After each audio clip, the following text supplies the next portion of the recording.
All right, Genesis chapter 25. All right, so you just had the birth. Well, you had the birth of Isaac, the binding of Isaac, the death of Sarah, which is Isaac's mother, and he was grieved about that. Then Isaac marries Rebekah, and he starts to feel a little bit better after marrying Rebekah.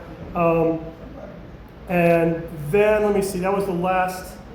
Yep, that was the last. So I'll read the last verse of Genesis chapter 24, then get into 25. And the servant told Isaac all the things that he had done. Isaac brought her into the tent of Sarah his mother, and took Rebekah, and she became his wife, and he loved her. So Isaac was comforted after his mother's death. So now we're getting into the descendants of Isaac. Chapter 25. Abraham took another wife whose name was Keturah. She bore him Zimran, Jokshan, Medan, Midian, Ishbak, and Shuah. Jokshan fathered Sheba and Dedan. The sons of Dedan were Asherim, Letushim, and Limumim. The sons of Midian were Ephah, Epher, Hanok, Abida, and Eldah. They were the children of Keturah. Abraham gave all he had to Isaac, but to the sons of his concubines, Abraham gave gifts. And while he was still living, he sent them away from his son Isaac eastward into the east country. These are the days of the years of Abraham's life, 175 years. Abraham breathed this last and died in a good old age, an old man full of years, and was gathered to his people. Isaac and Ishmael, his sons, buried him in the cave of Machpelah in the field of Ephron, the son of Zohar and the Hittite, east of Mamre, the field that Abraham purchased from the Hittites. Then Abraham was buried with Sarah his wife. After the death of Abraham, God blessed Isaac his son, and Isaac settled at Beer Lahai Roi. These are the generations of Ishmael, Abraham's son Hagar the Egyptian, Sarah's servant, bore to Abraham. These are the names of the sons of Ishmael, named in order of their birth. Nebaioth, the firstborn of Ishmael, Kedar, Abdil, Mibsam, Mishma, Duma, Massa, Hada, Tema, Jetur, Naphish, Kedemah. These are the sons of Ishmael. These are their names by their villages and their encampments. 12 princes, according to their tribes. These are the years of the life of Ishmael, 137 years. He breathed his last and died, and was gathered to his people. They settled from Havilah to Shur, which is opposite to Egypt in the direction of Assyria. He settled over against all his kinsmen. All right, so this is just kind of tying up the loose ends. This is what happens with Abraham.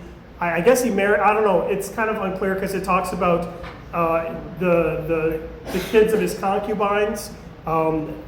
So is he technically married to the concubines in that culture?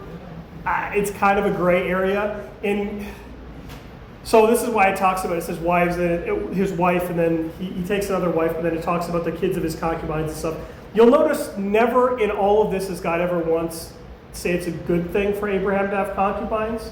So if there's people who go and they say, well, there's polygamy in the Bible, there's people with concubines in the Bible, therefore it's a good thing. Just because it's in the Bible doesn't mean it's a good thing. I mean, Cain killed Abel in the Bible, that wasn't a good thing. It doesn't mean you're allowed to kill your brother when he finds favor with God or whatever. So in Abraham's case, that he has concubines and that and basically everything to do with Hagar, God never told him to do this. So just because Abraham did it doesn't mean that he's good. Now Abraham, sinner though he is, still was faithful and still is honored by God. And so the promises that God made to him and God made to his descendants continue.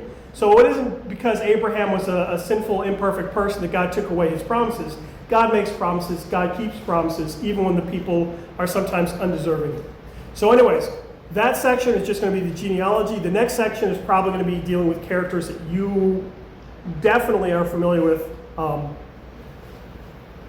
one of them changes his name or gets his name changed later on, just like Abram went to Abraham. It's interesting that Ishmael Yes. was there to bear Isaac, but all the rest. Yes.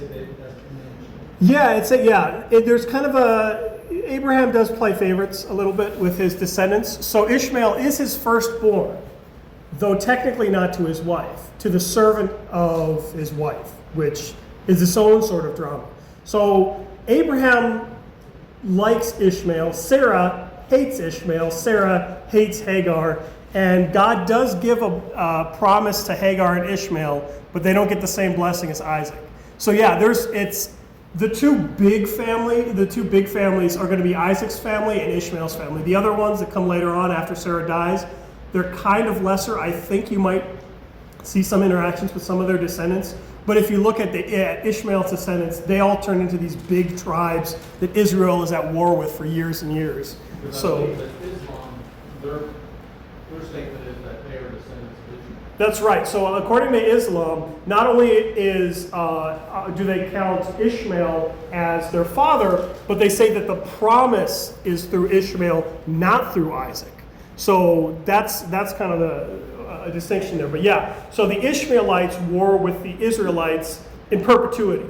This is an ongoing thing. The fact that we have Muslims in the world is because of Ishmael, is because of Hagar and Abraham.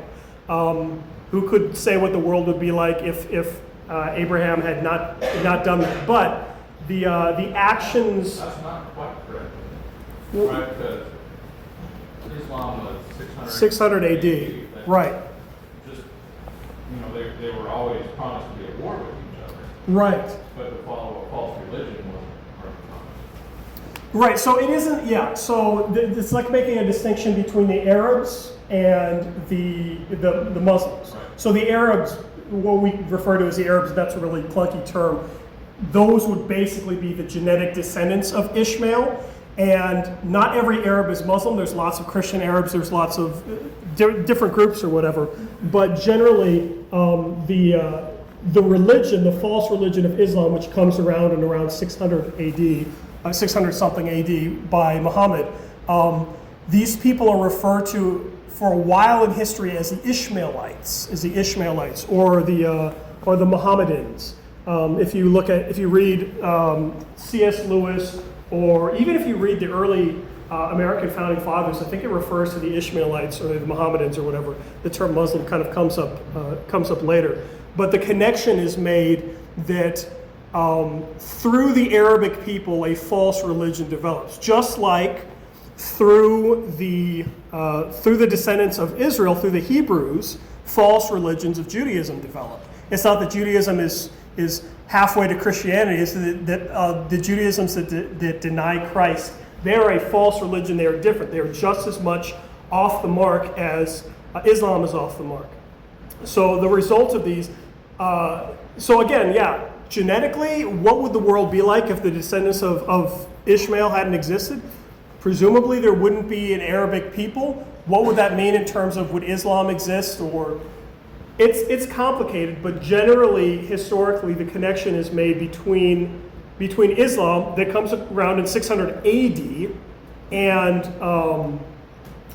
Ishmael as the descendants. But it's not as cut and dry as.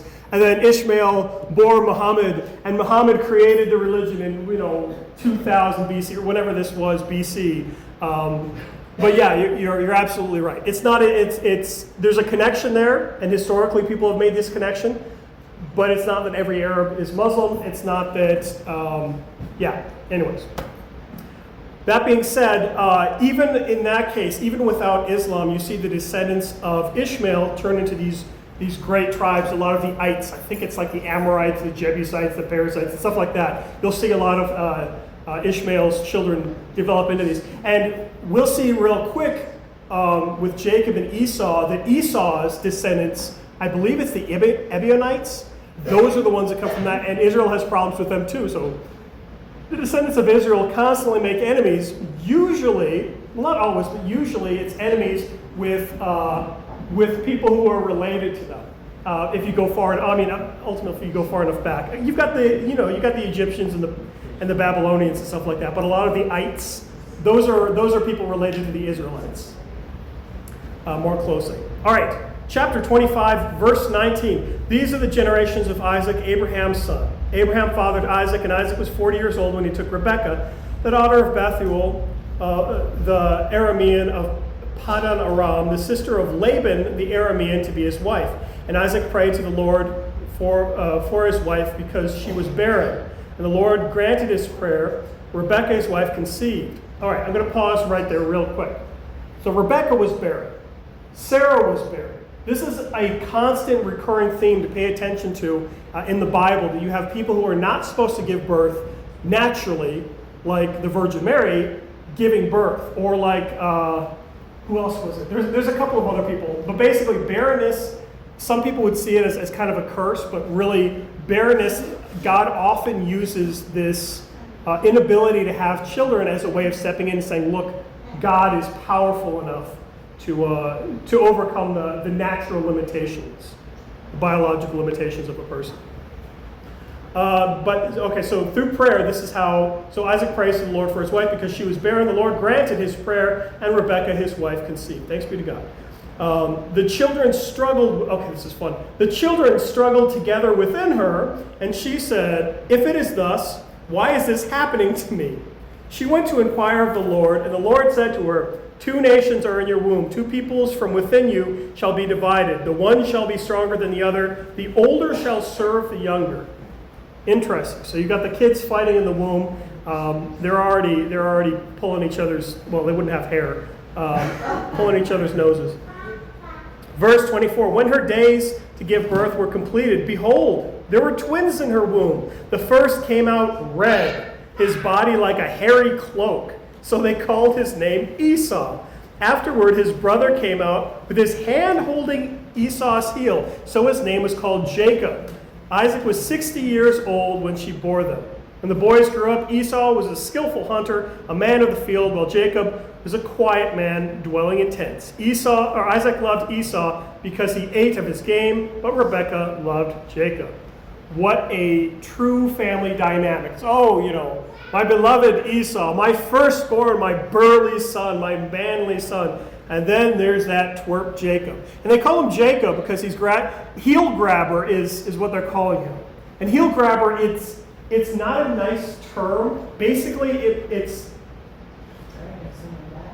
kind of like dragging someone back. It's clinging on to somebody else's success. It's betraying somebody. It's being sneaky is kind of what it is. Yes? Riding the coattails. That's a good one. Riding the coattails, holding the heel. In Italian, they call them Fredos. Fredos? Oh, jeez. Yeah, like that, like in Godfather, 2, I think? Anyways. So it's interesting. Yeah, so Esau is firstborn. Esau is, again, I can't help but think about this dynamic of like Cain and Abel, where you have the firstborn, and the firstborn is, a hunter or, everything that you would expect. Everything you would expect from God is going to choose this person. This is going to be the chosen one that God is going to use to bring about salvation. Cain, that wasn't the case. It ended up being Seth. Esau, that's not the case. It ends up being Jacob. Saul, that's not the case. It ends up being David. All of David's brothers being bigger than him and everything like that didn't do him any good. Being born before him didn't do him any good. And something to consider is at this time you have this system where firstborn meant a lot.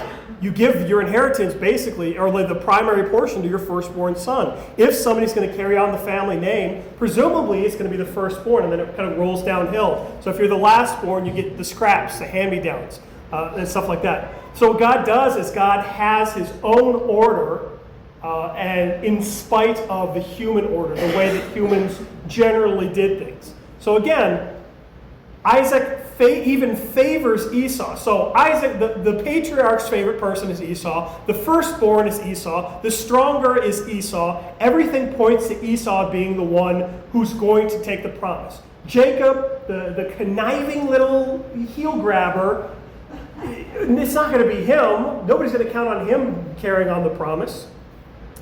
All right. The boys grew up. Esau was a skillful hunter, a man of the field, while Jacob was a quiet man dwelling in tents. I don't want to read too much into that, but yeah, it does. Jacob kind of seems, well, he's the quiet type. He's not so useful as have you seen Esau, my son? Oh, don't worry about Jacob. He's doing his own thing. I don't know, playing with sticks and stuff. He's a mama's boy. He is a mama's boy. That comes into play too, because Jacob loves his mom. And his mom loves Jacob. So that is what leads to this. Verse 29.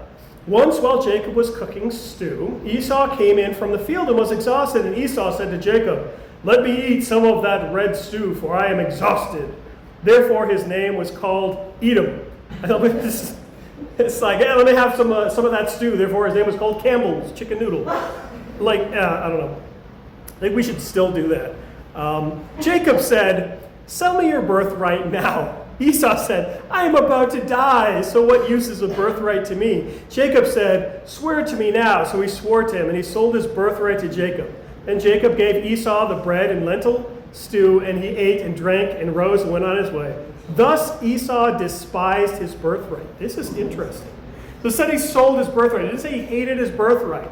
But by getting rid of the blessing that was coming to him, he despised it. This is an interesting piece of language here. So Esau did not, to despise something in this way means not to value it. I'm going to die anyway. He doesn't trust that God's going to take care of him. He doesn't trust that the birthright, that he's going to take care of the birthright. He says, yeah, fine, whatever blessing God has for me, I don't care. I just want food. He's throwing away something eternal for something temporary. That's going to be a theme in the sermon today. Chapter 26. But note that he did it of his own free will. Now Jacob was, hey, sell me your birthright, which you could, okay, that's kind of sneaky, but to be fair, Esau didn't really get tricked. Esau was like, okay, I'll take this extremely valuable thing. You can have it, sure, for food. I don't care. And part of that might be that he didn't actually trust that he sold his birthright, but God noticed. So chapter 26. Now there was a famine in the land beside the former famine that was in the days of Abraham. And Isaac went to Gerar to Abimelech, king of the Philistines. And the Lord appeared to him and said, do not go down to Egypt, and dwell in the land which I shall tell you. Sojourn in this land, and I will be with you and bless you. For to you and your offspring I will give all these lands, and I will establish the oath that I swore to Abraham your father. I will multiply your offspring as the stars of the heavens, and I will give you to your offspring all these lands, and in your offsprings all the nations of the earth shall be blessed. Because Abraham obeyed my voice and kept my charge, my commandments, my statutes, and my laws. All right, so don't worry, they will get into Egypt at some point, but not quite yet, not in this generation. So Isaac settled in Gerar. When the men of the place asked about his wife, he said, she is my sister. Like father, like son. You gotta be kidding me. So Abraham does this 2 times, and Isaac does this 1 time. Like, you would think that they learn from now. Okay. He said, she is my sister, for he feared to say my wife, thinking, lest the men of this place should kill me because of Rebekah, because she was attractive in appearance. When he had been there a long time, Abimelech, king of the Pharisees, looked out his window and saw Isaac laughing with Rebekah, his wife. So Abimelech came to Isaac and said, behold, she is your wife. How could you say she is my sister? Isaac said to him, because I thought, lest I die because of her. Abimelech said, what is this you have done to us? One of the people might have easily lain with your wife, and you would have brought guilt upon us. So Abimelech warned all the people, saying, whoever touches this man or his wife shall surely be put to death. Hebrew is helical. I keep saying this. The stories, they're not the exact same story, but they keep hitting the same points again and again. This is the 3rd time that this almost exact thing has happened. Verse 12, and Isaac sowed in that land and reaped in the same year 100-fold. The Lord blessed him, and the man became rich, gained more and more until he became very wealthy. He had possessions of flock and herds and many servants, so that the Philistines envied him. And the Philistines had stopped and filled with earth all the wells that his father's servants had dug in the days of Abraham his father. And Abimelech said to Isaac, go away from us, you are much mightier than we. This is also going to be a theme that you see later on with the Israelites and the Egyptians. They're concerned with how powerful, how many people there are. Verse 17, so Isaac departed from there and encamped in the valley of Gerar and settled there. And Isaac dug again the wells of water that had been dug in the days of Abraham, his father, which the Philistines had stopped after the death of Abraham. And he gave them names that his father had given them. But when Isaac's servants dug in the valley and found there was a well of spring water, the herdsmen of Gerar quarreled with Isaac's herdsmen, saying, the water is ours. So he called the name of the well Esek, because they contended with him. Then they also dug another well, and they quarreled over that also. So he called its name Sitnah. And he moved from there and dug another well, and they did not quarrel over it. So its name was called Rehoboth, saying, for now the Lord has made room for us, and we shall be fruitful in the land. From there he went up to Beersheba, and the Lord appeared to him the same night and said, I am with you, and will bless you, and multiply your offspring for the sake of my servant Abraham. So he built an altar there and called upon the name of the Lord and pitched his tent there, and there Isaac's servants dug a well. When Abimelech went to him from Gerar with Ahuzah, his advisor, and Philcol, the commander of his army, Isaac said to them, "Why have you come to me, saying that you hate me and have sent me away from you?" They said, "We see plainly that the Lord has been with you." So we said, "Let there be a sworn pact between us, between you and us. Let us make a covenant with you, that you will do us no harm, just as we have not touched you and not done anything, and done to you nothing but good, and have sent you away in peace. You are now blessed of the Lord." So he made them a feast, and they ate and drank. In the morning they rose early and exchanged oaths. And Isaac sent them on their way, and they departed with him in peace. That same day Isaac's servants came and told him about the well that they had dug, and said to him, "We have found water." He called it Sheba. Therefore the name of the city is Beersheba to this day. When Esau was 40 years old, he took Judith, the daughter of Beeri, the Hittite, to be his wife, and Basmath, the daughter of Elon, the Hittite, and they made their life better for Isaac and Rebekah. Okay. Bitter. Yes, bitter. That's a very good distinction. Water Sheba? Yeah. Okay. Yeah, we're seeing another one of these things where God doesn't tell people to take multiple wives, but pretty much every time in the Bible where you see a husband taking multiple wives, including Solomon has like 1,000, or he has, I don't remember how many, and he's got 1,000 concubines or something. It doesn't end well. So again, anybody who argues, this Bible is this backwards book, and you have people taking multiple wives, and it supports polygamy. I don't see any support in here for polygamy. I just see people doing things that they shouldn't be doing, and then eventually there's consequences. There's pretty negative consequences. All right, here's back to the story that you guys are probably familiar with. When Isaac was old and his eyes were dim so that he could not see, he called Esau, his older son, and said to him, "My son." He answered, "Here I am." He said, "Behold, I am old. I do not know the day of my death.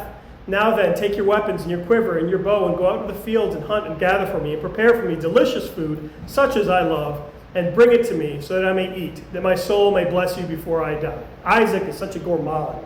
He really likes his food. It's interesting that it specifically says this is why he likes Esau, is because he likes his food. Verse 5, now Rebekah was listening when Isaac spoke to his son Esau. So when Esau went to the field to hunt for game and bring it, Rebekah said to her son Jacob, "I heard your father speak to your brother Esau. Bring me a game and prepare for me delicious food, that I may eat it and bless you before the Lord, before I die. Now therefore, my son, obey my voice as I command you. Go to the flock and bring me 2 good young goats, so that I may prepare them for delicious food for your father, such as he loves. And you shall bring it to your father to eat, so that he may bless you before he dies." But Jacob said to Rebekah, his mother, "Behold, my brother Esau is a hairy man, and I am a smooth man." I wonder the Hebrew term for that. I am a smooth man. "Perhaps my father will feel me, and I shall seem to be mocking him, and bring a curse upon myself, not a blessing." His mother said to him, "Let your curse be on me, my son. Only obey my voice and go and bring them to me." Interesting. So although it's Jacob's plan to get the birthright, and he's the one who buys the birthright for a bowl of stew, his mother is entirely on board. And you could talk about that this is dishonest, this is deceptive, all these other things. Consider, it's going to be chapters later, the phrase where what somebody intends for evil, God uses for good. What you intended for evil, God used for good. So even in these cases where they're being naughty, they're not doing the right thing. Esau wasn't doing the right thing either when he sold his birthright, but God ends up working out the plan of salvation the way he's always planned through this. So God doesn't cause them to sin, but he uses their sin to accomplish what he always planned. So obviously, excellent example is Christ dying on the cross. It's not good to crucify innocent people. Just generally speaking, that's called murder. But God uses that sin to accomplish something great. And that's a similar case here. Verse 14, so he went and he took them and he brought them to his mother to prepare delicious food, such as his father loved. Then Rebekah took the best garments of Esau, her older son, which were with her in her house, and put them on Jacob, her younger son. And the skins of the young goat she put on his hands and the smooth part of his neck. And she put delicious food and bread, which she had prepared, into the hand of her son Jacob. So he went to his father and said, "My father." And he said, "Here I am. Who are you, my son?" Jacob said to his father, I am Esau, your firstborn. I have done as you told me. Now sit up and eat of my game so that your soul may bless me. But Isaac said to his son, how is it you have found it so quickly, my son? My grandma, what big eyes you have. What big ears you have. He answered, because the Lord your God granted me success. Then Isaac said to Jacob, please come near that I may feel you, my son, to know whether you are really my son Esau or not. If he's this suspicious, I don't know. So Jacob went near to Isaac his father, who felt him and said, that voice is Jacob's voice, but the hands are the hands of Esau. He did not recognize him because his hands were hairy like his brother Esau's hands. So he blessed him. He said, are you really my son Esau? He answered, I am. And he said, bring it near to me that I may eat of my son's game and bless you. So he brought it near to him, and he ate, and he brought him wine, and he drank. Then his father Isaac said to him, come near and kiss me, my son. So he came near and kissed him, and Isaac smelled the smell of his garments and blessed him and said, see, the smell of my son. It says the smell of a field that the Lord has blessed. May God give you the dew of heaven and the fatness of the earth and plenty of grain and wine. Let the people serve you. Nations bow down to you. Be Lord over your brothers, that your mother's sons bow down to you. Cursed be everyone who curses you, and blessed everyone who blesses you. As soon as Isaac had finished blessing Jacob, when Jacob had scarcely gone out from the presence of his father, Esau, his brother, came in from his hunting. He also prepared delicious food and brought it to his father, and he said to his father, let my father arise and eat of his son's game, that you may bless me. His father Isaac said to him, who are you? He answered, I am your son, your firstborn Esau. Then Isaac trembled very violently and said, who was it then that hunted game and brought it to me? And I ate it before you came, and I have blessed him. Yes, and he shall be blessed. As soon as Esau heard these words of his father, he cried out with exceedingly great and bitter cry, and said to his father, bless me, even me also, O father. But he said, your brother came deceitfully and has taken away your blessing. Esau said, is he not rightly named Jacob? For he has cheated me these 2 times. Again, Jacob meaning heel grabber, meaning sneaky trickster. He took away my birthright, and behold, now he has taken away my blessing. Then he said, have you not received a blessing for me? Or have you not reserved a blessing for me? Isaac answered Esau, behold, I have made him lord over you and all his brothers. I have given him your servants with grain and wine, and have sustained him. What can I do for you, my son? Esau said to his father, have you but one blessing, father? Bless me, even me also, O my father. And Esau lifted up his voice and wept. Then Isaac his father answered and said to him, behold, away from the fatness of the earth shall your dwelling be, and away from the dew of heaven on high. By your sword you shall live, and you shall serve your brother. But when you grow restless, you shall break his yoke from your neck. Now Esau hated Jacob because of the blessing which his father had blessed him. And Esau said to himself, the days of mourning for my father are approaching. Then I will kill my brother Jacob. But the words of Esau, her older son, were told to Rebekah. And she sent and called Jacob, her younger son, and said to him, behold, your brother Esau comforts himself about planning to kill you. Now therefore, my son, obey my voice. Arise, flee to Laban, my brother, in Haran, and stay with him a while until your brother's fury turns away, until your brother's anger turns away from you, and he forgets what you have done to him. Then I will send and bring you from there. Why shall I be bereft of both in one day? Then Rebekah said to Isaac, I loathe my life because of the Hittite woman. If Jacob marries one of the Hittite women like these, one of the women of the land, what good will my life be to me? All right, so this plays out horribly for Jacob, at least so it seems. Now, we know what happens later on in the story, but from Jacob's perspective, his older brother, who is very capable of killing him, again, Jacob's the sit inside on the computer, watch TV kind of guy.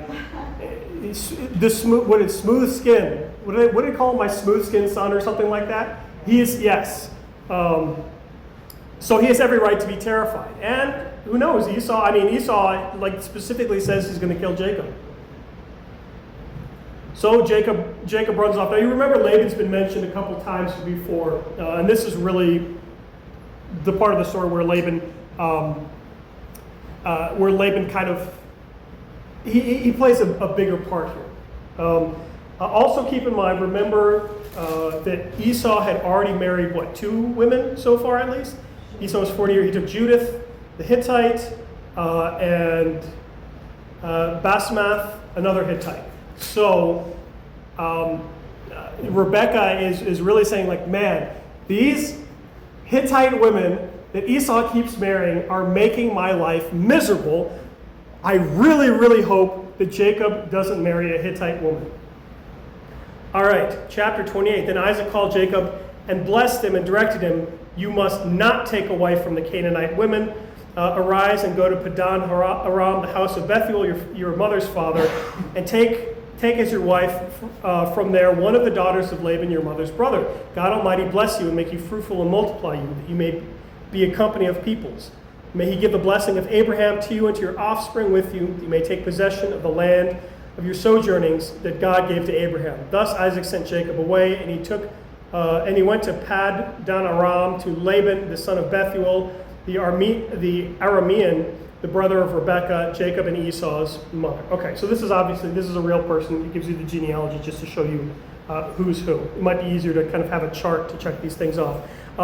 Isaac, even though he's been tricked by Jacob, does not rescind his blessing. Yes, sir?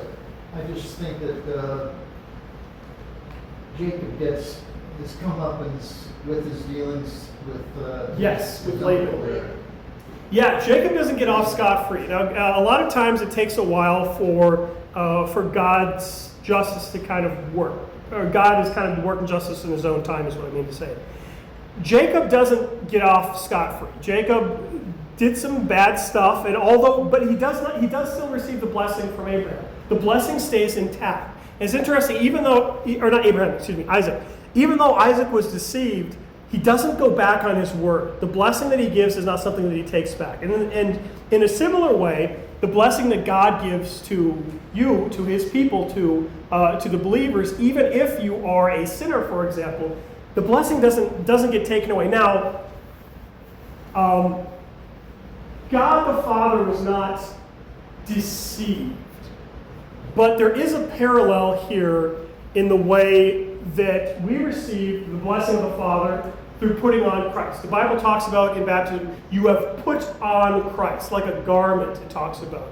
The righteousness of Jesus. Now, God the Father's eyesight is not poor, but this is something that he goes along with. That when you approach the Father, you can approach him as our Father because you are bearing the name of Christ in your baptism. You are bearing Christ like a garment. In the same way that Jacob, or in a similar way that Jacob put on the garment of Esau, the hairiness of Esau, and approached the Father, you put on the righteousness of Christ and you approach the Father. And as a result of that, you end up getting the blessings of the Son of God. The blessings of the Son of God are given to you. And God doesn't remove those blessings. Now again, the distinction is Isaac was deceived, but he holds true to his blessings. God was not deceived, but God willingly gives you the blessings and sees you as he sees his own son, Jesus. Again, think about the language putting on Christ when you read through the story of Jacob disguising himself as Esau.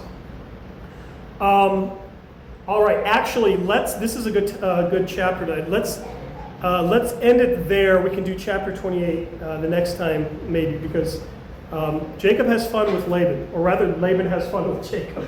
Has some free work that he gets from Jacob. So we'll end that there for now. But yeah, definitely. I mean, if you see parallels between you and Christ and Jacob and Esau and stuff like that, it's definitely something to ponder over and to consider, because there are some connections there. So let's close with the doxology.